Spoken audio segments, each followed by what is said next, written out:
By the way, I've been asked, and quite a lot of journalists have asked, to comment on President Macron's statement regarding his intention to restore contacts with Russia. You know, the thing is, the French president recently gave an interview to the German newspaper Süddeutsche Zeitung about, as he put it, the restoration of communication channels with Russia at the technical level, and his intention to share the results of these contacts with European partners in order to develop, again a direct quote, a well-organized European approach, end quote. Indeed, in recent months, the French president has repeatedly voiced in the media his desire, as it were, to resume the Russian-French dialogue at the highest level and to hold a telephone conversation with the Russian president. However, as is often the case with our French colleagues, things have not yet gone beyond words. We have never, I emphasize again, refused contacts at the highest level with Paris. It is worth recalling that the refusal of dialogue was not our choice, but the decision of the French leadership, which of course has every right to dispose of its actions. But it is important that actions at least correlate with one's statements.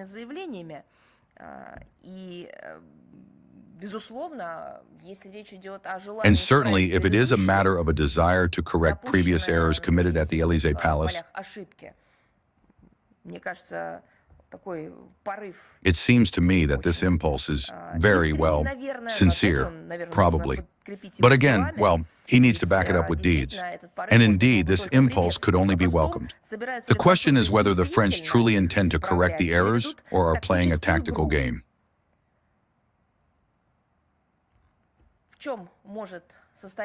What could the added value of such a dialogue consist of, given the well-known pro-Ukrainian stances of Paris?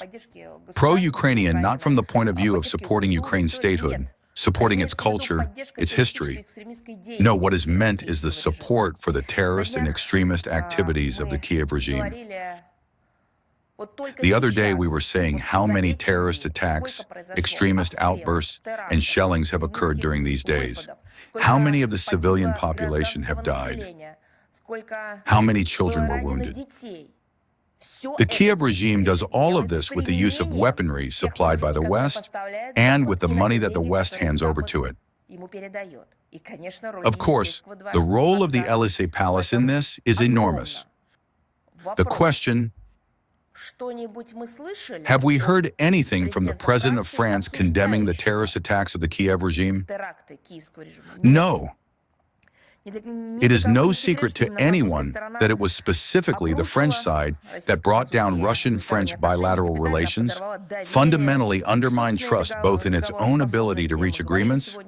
We spoke today about the admission of President Hollande that he manipulated the Minsk agreements, and in its readiness, in principle, to act as an adequate mediator in the settlement of the Ukrainian crisis.